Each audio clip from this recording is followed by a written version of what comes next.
Police বাহিনী। ইউনূসের নেতৃত্বাধীন এই অবৈধ দখলদার সরকার কি এই পুলিশ বাহিনীকে সম্পূর্ণরূপে বিলুপ্ত করতে চান?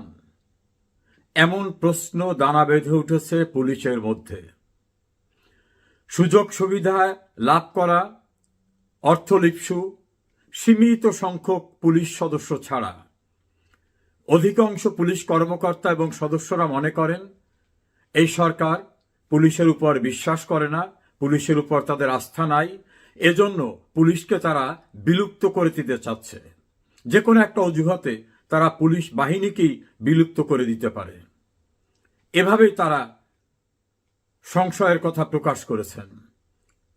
একজন অতিরিক্ত ইন্সপেক্টর জেনারেল অব পুলিশ রিটায়ারমেন্টে গেছেন এবং দুইজন ডিআইজি র্যাঙ্কের রিটায়ার্ড অফিসারদের সঙ্গে কথা হয়েছে।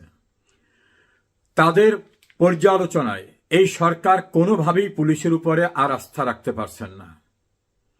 3,65,000 মানুষকে গ্রেপ্তার করার পরেও পুলিশকে তারা আস্থায় নিতে পারছেন না এবং তাদের হিসাব অনুযায়ী বাংলাদেশের ইতিহাসে কোনোদিন এত স্বল্প সময়ে রাজনৈতিক কারণে 3.5 লাখের ঊর্ধ্বে মানুষকে গ্রেপ্তার করার রেকর্ড নেই।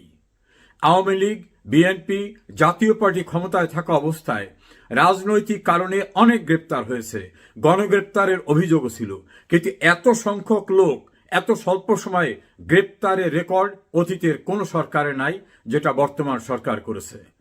এতদ সত্ত্বেও এই সরকার কোনোভাবে পুলিশের উপর আর আস্থা রাখতে পারছেন না।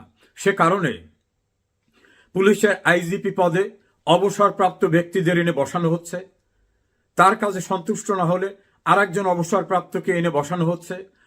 ঢাকার ডিএমপি কমিশনার পদে অবসরপ্রাপ্তদের এনে এভাবে বিভিন্ন জায়গায় অবসরে যাওয়া অথবা বিভিন্ন সময় যারা অথর্ব, অযোগ্য, দুর্নীতিবাজ অথবা অনৈতিকতার সঙ্গে জড়িত, সে কারণে তাদের ভালো পদায়ন হয়নি, তাদেরকে এনে বিভিন্ন জায়গায় বসানো হচ্ছে। এমনকি অ্যাডিশনাল ইন্সপেক্টর জেনারেলের সম র্যাঙ্কের পোস্টে বসানো হচ্ছে ডিআইজি র্যাঙ্কের কর্মকর্তাদের। যে কোনো মূল্যে সরকারের আজ্ঞাবহ অনুগত ব্যক্তিদের বসিয়েও পুলিশ প্রশাসন দিয়ে যে স্টিম রোলার চালানো, সেটা চালাবার পরেও সন্তোষ নেই তাদের ভিতরে। সম্প্রতি 9 জন পুলিশ কর্মকর্তাকে বাধ্যতামূলক অবসরে দেওয়া হয়েছে। এর পূর্বে কর্মকর্তা পর্যায়ে প্রায় 55 জন এবং অন্যান্য পর্যায় মিলে কয়েকশো পুলিশ কর্মকর্তাদেরকে অবসরে পাঠানো হয়েছে এবং সেটা বাধ্যতামূলক অবসরে।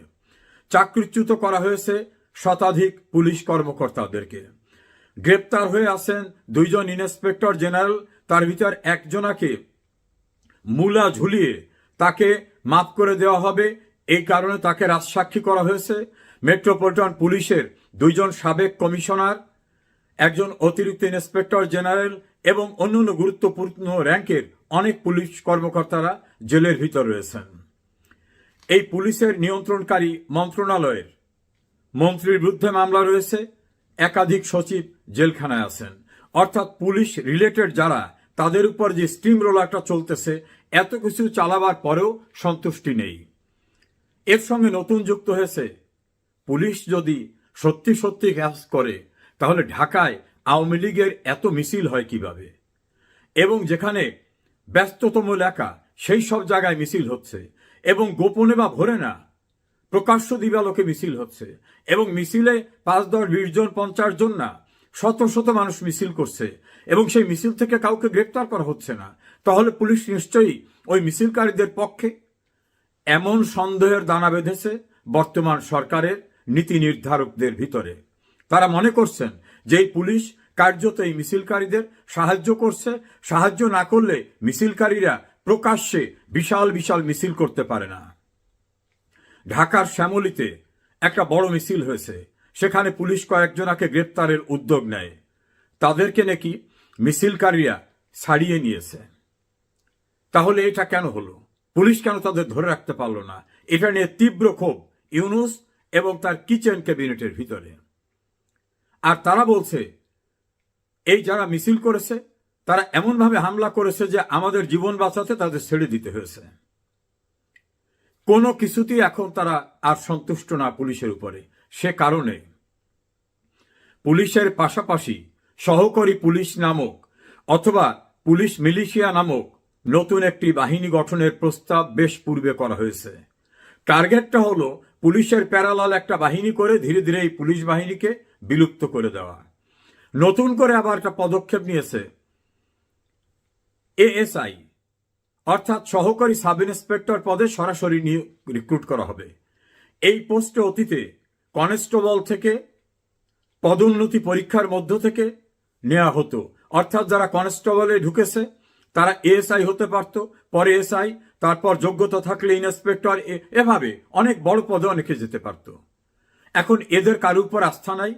এএসআই নামক পদ দিয়ে এই সরকারের অনুগত জামাত বিএনপি মনা বিশাল সংখ্যক লোককে ঢোকানো হবে, তড়িঘড়ি করে তাদের প্রমোশন দিয়ে সাব ইন্সপেক্টর পূর্বে যারা রিক্রুট হয়েছিল আওয়ামী লীগ আমলে বা তার পূর্বে সরকার আমলে তাদের সবাইকে সরিয়ে দিয়ে ধীরে ধীরে রিপ্লেস করা হবে এই নতুন ফর্মুলার এএসআই রিক্রুটের মাধ্যমে, যাদেরকে নেওয়া হবে তাদের ভিতর থেকে। এই ঘটনায় পুলিশের কনস্টেবল যারা লেখাপড়া জানে, অনেক কনস্টেবল আছে যারা MA পাস, BA পাস, কেউ ইঞ্জিনিয়ারিং পাস, এমন আছে, তারা তার যোগ্যতায় প্রমোশন নিতে পারত। এএসআই রিক্রুট হলে তাদের আর প্রমোশনের কোনো জায়গা থাকবে না। অতি সম্প্রতি একজন ড্রাইভার থেকে উপসহকারী প্রকৌশল পদে পদোন্নতি দেওয়া হয়েছে, যা ইতিহাসে রেকর্ড ব্রেক করেছে।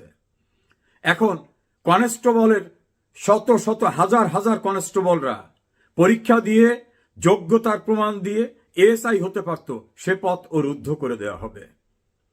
এর পরবর্তীতে নানা অজুহাতে ধীরে ধীরে পূর্বের রিক্রুট অফিসারদের সরিয়ে দেওয়া হবে। এই পরিকল্পনায় পুলিশের ভিতরে দানা বেঁধে উঠেছে সন্দেহ যে যারা আমাদের সহকর্মীদের হত্যা করে যাত্রাবাড়ি, উত্তরা, সিরাজগঞ্জ বিভিন্ন জায়গায় টাঙিয়ে রেখেছে, থানার দরজা আটকে দিয়ে পুড়িয়ে মেরেছে, গর্ভবতী নারী পুলিশ সদস্যকে নির্মমভাবে পুড়িয়ে মেরেছে, নির্মম হত্যাকাণ্ডের শিকার হওয়া হাজার হাজার পুলিশের হত্যাকাণ্ডের বিচার হবে না, এই সিদ্ধান্ত যে সরকার দিয়েছে, সেই সরকার তো পুলিশ খুনি সরকার। এরা শুধু সাধারণ নাগরিকদের খুন করছে, আওয়ামী লীগ বা অন্যান্য সংগঠনের লোকদের খুন করছে তা না, এরা তো পুলিশ খুনি সরকার। পুলিশের লোকদের খুন করেছে যারা, তারাই এখন ক্ষমতায়, এবং তারা আইন করে দিয়েছে পুলিশ খুনের কোনো বিচার হবে না। তাহলে পুলিশ খুনি যে সরকার, তাদের স্বার্থ সিদ্ধির জন্য প্রায় 3.5 লক্ষ লোককে গ্রেপ্তার করে দেওয়ার পরেও পুলিশের উপর তারা আস্থা রাখতে পারছে না। তারা চাচ্ছে যে কোনো মূল্যে, যে কোনো অজুহাতে এই পুলিশ ডিপার্টমেন্টকে অকার্যকর করে হঠাৎ করে একদিন এটাকে বিলুপ্ত ঘোষণা করে দেওয়া হবে। উদাহরণ হিসাবে তারা ব্যবহার করতে চাচ্ছে যে 75-এর 15 আগস্টের পরে রক্ষী বাহিনীকে বিলুপ্ত করা হয়েছিল, বিডিআর ঘটনার পরে, বিডিআর হত্যাকাণ্ডের পরে বিডিআরকে বিলুপ্ত করা হয়েছিল। এই পুলিশের উপর যেহেতু আস্থা নাই, পুলিশ ডিপার্টমেন্টকে অ্যাবলিস্ট করে দেওয়া হবে। যারা গোল্ডেন হ্যান্ডশেকের মতো রিটায়ারমেন্টে যেতে চাইবে, রিটায়ারমেন্টে দেওয়া হবে। যদি কারোর বিরুদ্ধে কোনো অলিগেশন থেকে থাকে, কোনো অভিযোগ থেকে থাকে, তাদেরকে রিটায়ারমেন্ট বেনিফিটও দেওয়া হবে না। অর্থাৎ আলটিমেটলি পুলিশ ডিপার্টমেন্টকে অ্যাবলিস্ট করার জন্য, এটাকে বিলুপ্ত করার জন্য একটি প্রচেষ্টা সরকার ভিতরে নিয়েছে, এটা পুলিশের সবাই জানতে পেরেছে।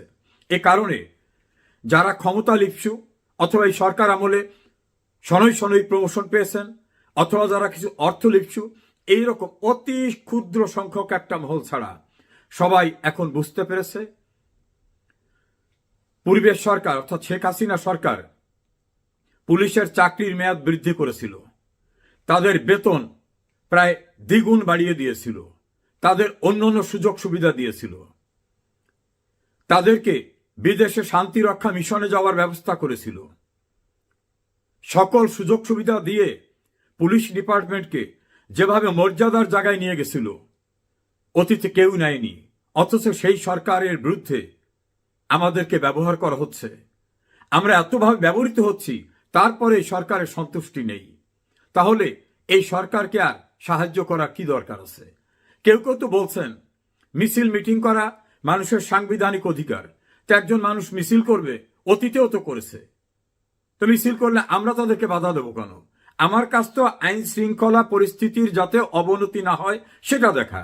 তা যদি কেউ আইন শৃঙ্খলা পরিস্থিতির অবনতি না ঘটায়, খুন জখম মারামারি রাহাজানি ধর্ষণ লুটতরাজ ডাকাতি এগুলো না করে, তাহলে একজন মানুষ তার অধিকার নিয়ে রাস্তায় যদি জয় বাংলা বলে, জয় বাংলা তো মুক্তিযুদ্ধের স্লোগান ছিল, দেশ স্বাধীন হয়েছে তো জয় বাংলা বলে, কেউ যদি জয় বাংলা বলে আমরা সেখানে বাধা দেবো কেন? পুলিশ এখন ভেতরে ভেতরে ঘুরে দাঁড়াতে সিদ্ধান্ত নিচ্ছে, আর সরকার চাচ্ছে পুলিশকে বিলুপ্ত করে দিতে। এই প্রতিযোগিতা দৃশ্যমান হতে যাচ্ছে। পুলিশ হয়তো একটা সুশৃঙ্খল বাহিনী, প্রকাশ্যে তারা তাদের অভিমত ব্যক্ত করতে পারবে না, কিন্তু তাদের প্রত্যেকটা সদস্যের ভিতরে নতুন করে চাঙ্গা হয়ে উঠেছে যে এই তো সেই সরকার, এই সরকারে যারা আছে এদের নেতৃত্বে এদের সিদ্ধান্তেই তো আমাদের সহকর্মীদের খুন করা হয়েছিল, আমাদের সহকর্মীদেরকে পুড়িয়ে মারা হয়েছিল, আমাদের সহকর্মীদেরকে মেরে উল্টোভাবে টাঙিয়ে রাখা হয়েছিল। এই নির্মম বিভৎস ঘটনা যারা ঘটিয়েছিল তারাই তো এই সরকারে, এবং সে হত্যাকাণ্ডের বিচার করা যাবে না এই সিদ্ধান্ত যারা দিয়েছিল এরা তো সেই সরকার। এত বড় নির্মম পাষণ্ড খুনিদের পক্ষে আর কত নোংরামি করে, আর কত দালালি করে আমরা মানুষের সাংবিধানিক অধিকারের গলা টিপে ধরব? এই পরিস্থিতিতে সীমিত সংখ্যক ছাড়া আর কেউ কোন নাগরিকের ন্যায়সঙ্গত সাংবিধানিক বাক স্বাধীনতা সংগঠনের স্বাধীনতায় বাধা দেওয়ার পক্ষে আর নেই। সেনাবাহিনীর প্রতি তো আস্থাহীনতা ইউনূসের।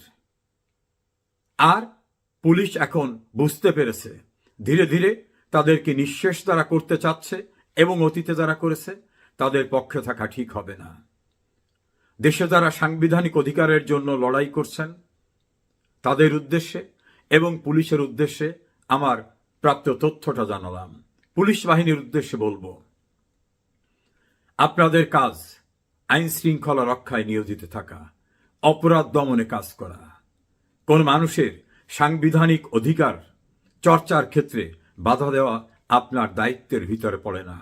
এমনকি আপনার ঊর্ধ্বতন কর্মকর্তারাও যদি কোনো অন্যায় আদেশ দেন, সেই অন্যায় আদেশ প্রতিপালন করা আপনাদের দায়িত্ব না। আপনারা কি তাকিয়ে দেখেছেন? শহীদুল হক যখন আইজিপি ছিলেন তখন তো কোঠা বিরোধী আন্দোলন হয়নি। Asaduzzaman Mintu metropolitan police commissioner যখন ছিলেন তখন তো এই আন্দোলন ছিল না। এরকম আপনাদের অনেক কর্মকর্তারা যারা গ্রেপ্তার হয়ে আছেন কারাগারে, তারা কি নিজেরা কিছু করেছেন? তারা দায়িত্বে ছিলেন, রাষ্ট্রীয় দায়িত্বে। তৎকালীন আইনানুগ যে সরকার, সরকারের নির্দেশ পালন করেছেন। সেই সময় যে মব মানুষ খুন করতে চেয়েছে, রাষ্ট্রীয় সম্পদ ধ্বংস করতে চেয়েছে, সেটা রক্ষা করার সাংবিধানিক দায়িত্ব পালন করেছেন আপনারা। নিজের থেকে কোনো অন্যায় অপরাধ কেউ করেনি। আর মানুষের জীবন এবং মানুষের সম্পদ, রাষ্ট্রের সম্পদ রক্ষা করা পুলিশের দায়িত্ব। সেই সম্পদ রক্ষা করতে গিয়ে যদি কোথাও শক্তি প্রয়োগ করতে হয় সেটা বৈধভাবে করেছে, এটা অবৈধ না। অথচ আপনাদের কত সদস্য, কত কর্মকর্তারা মৃত্যুবরণ করেছেন, কারাগারে আছেন এবং চাকরিচ্যুত হচ্ছেন। এই রকম ভাবে জুলুমকারী সরকারের অন্যায় আদেশ কিন্তু আপনারা মানতে বাধ্য না। আইনসঙ্গতভাবেই আপনারা মানতে বাধ্য না। বিদ্রোহ করার দরকার নাই। কোনো অন্যায় আদেশ আপনারা মানবেন না। মনে রাখবেন, আপনাদের যারা খুন করেছে, আপনার স্বজনদের যারা খুনের বিচারের পথ বন্ধ করে দিয়েছে, আপনাদের সহকর্মীদের যারা কারাগারে আটকে রেখেছে, চাকরিচ্যুত করছে, ধীরে ধীরে আপনাদের সবাইকে বিদায় করবে। কাজে কোনো অন্যায় আদেশ প্রতিপালন করে জনগণের বিরাগ ভাজন হবেন না। চিরদিন একই রকম থাকে না। এই অবৈধ সরকারের পায়ের নিচে মাটি নেই।